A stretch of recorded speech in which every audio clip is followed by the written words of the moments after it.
I'm here to talk to you about different types of LARP battle. And trust me, there are some incredible ones. From basic skirmishes where two lines meet in the middle in an epic clash, to actually invading a castle and trying to take out the big bad guy. The most common live-action roleplay battle scenario that you're probably likely to have seen before is a basic skirmish, line battle, or what they sometimes call a ditch battle. This is where two sides form up, anywhere from 10 to maybe up to 100 people, and then they form these lines, maybe a shield wall or a line of spears with some archers for support, and they basically clash in the center. Now, one team might be trying to flank the other or maybe create some kind of pincer movement, but after the clash, typically one team will fold and then they'll reset and go again. And while this is incredibly fun and also takes a lot of energy, as somebody who's been doing live action roleplay for 29 years, I like to have something a little bit more complicated when it comes to my own LARP battle scenarios.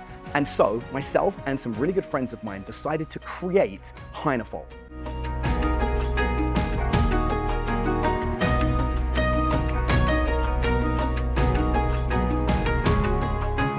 Hynafol is a live-action roleplay experience that takes place at a purpose-built medieval fair, the Sherwood Forest Fair. What is beautiful about this fair is it has so many different locations that were actually designed in a very similar way to how they would be designed for real medieval combat, with a barbican, battlements, gates that you have to attack. And each of these locations make a live-action roleplay battle so much more fun than just lining up and attacking each other. I'm going to take you through a few of my favorite LARP battle scenarios that we ran at the last grand gathering at Hynafol.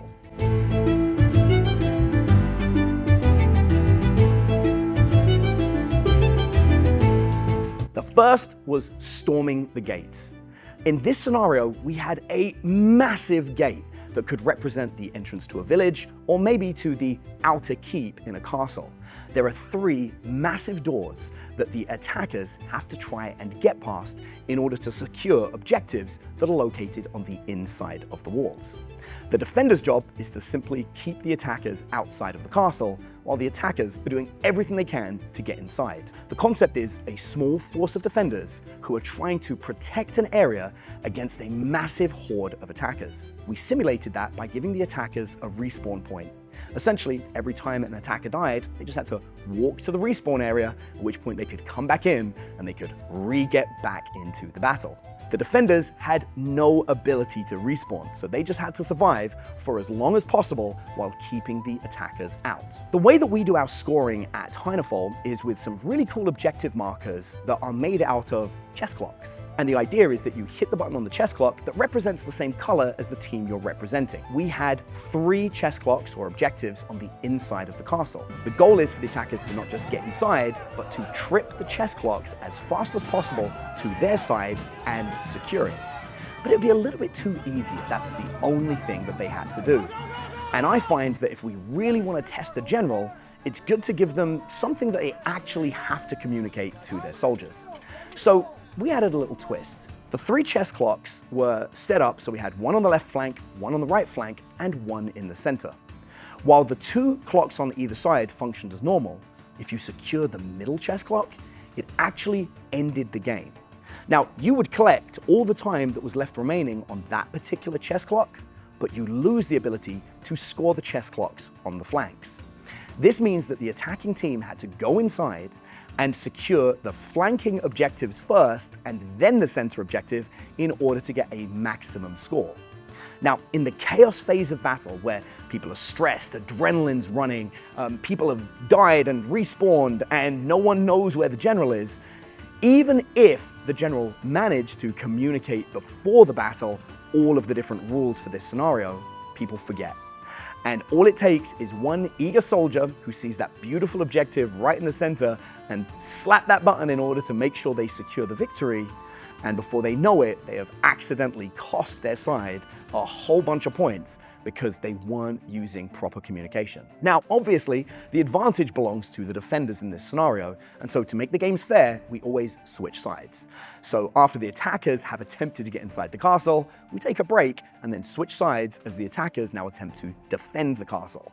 And winning is simply whoever has scored the most time across all of the chess clocks in all of the scenarios.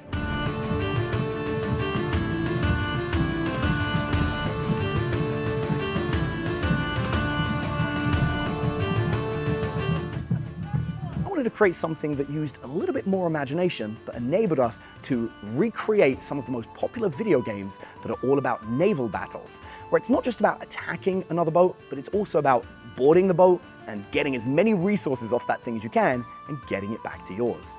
So for this scenario, we had an area where there were 2 bridges, and these bridges represented planks that connect 2 boats to each other. Each boat had a number of resources and a couple of explosives that they could place on the other boat. The goal of the scenario was simple. Whichever boat had sustained the most damage, i.e. had the most explosives on it, would be the losers. And the winners wouldn't just win the scenario, but they would also win a bonus for every resource that they managed to keep on their boat. That made this particular scenario that much more interesting, as you weren't just concerned with defeating your opponent, you were also trying to make sure that you could take some resources and get them back on your boat to score as high as possible. Now, with the only way to get to the other boat being these 2 bridges, which represented the planks, it meant that archers had an amazing opportunity to shoot across from one boat to the other, while also giving the generals something to think about, as they not only had to focus on one bridge, they had to actually pay attention to the other one as well, and create supply lines where they could create an area so their soldiers could move explosives onto the other person's boat, while also grabbing resources and bringing it back to theirs. And with the game lasting a full 20 minutes, each of the generals had to pick and choose the exact moment that they wanted to get the resources, drop off the explosives, and then kind of like lock off the bridges or the planks so there was no way for the opponents to return the favor. This was an incredibly tactical scenario that really did require the generals to focus more on leading their troops versus running in and fighting, as you could really only fit 2 or 3 people across each of the planks. And so it was more about managing the flow of the battle and the logistics than it was about just trying to beat somebody up.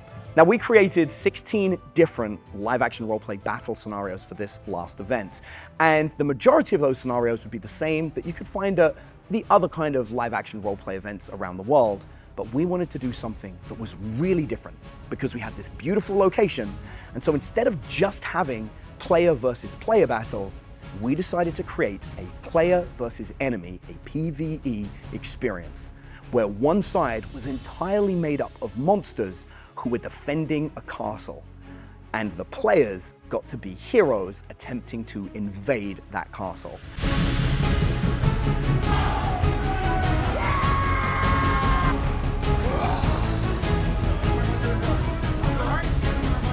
Now, this was only made possible because the Sherwood Forest Fair has an actual purpose-built castle.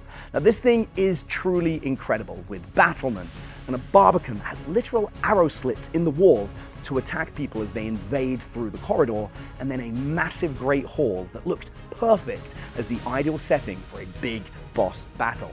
Now, all of the players were warned in advance that this was a scenario that they were unlikely to be able to survive, and that the monsters had unique rules that the players may not have access to, like the ability to regenerate and even one-hit kills. Meaning, if that monster hit you on a shield, a spear, a sword, or anywhere in your body, you were automatically removed from the game. In my mind, complex live-action roleplay battle scenarios are some of the most fun you can have on the battlefield, where you're not just focused on your skill at fighting, but also on your ability to think on the fly, be strategic, and adapt in scenarios when you needed to. Now, for me, these are some of the most fun scenarios that I've ever ran and taken part in, but I'd love to hear what yours are as well. If you've taken part in an incredible scenario, or maybe you've created one yourself, maybe leave it in the comments down below so we can all have a look and borrow from each other's ideas. And as always, we'd like to make more of this content for you, and if you enjoyed watching it, please make sure you like and subscribe.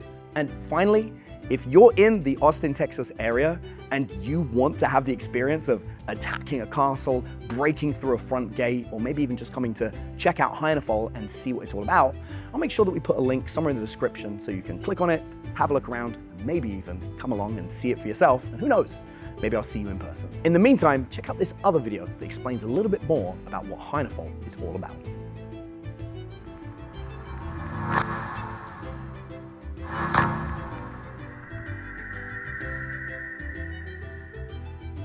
Welcome! We are Misty Mountain Gaming. We have wares that will suit all of your gaming needs, from dice made out of metal all the way to gemstones.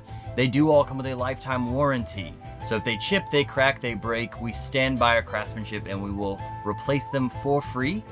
If you are all set on dice, we have rolling trays, mimics that'll work as dice jails, buffalo horns for your drinking, and bags made out of many beasts. We have the goat leather, nice working leather. We have buffalo for beautiful fantasy fairy bags. And then the almighty cow leather. That is going to be our premium high-grade backpacks.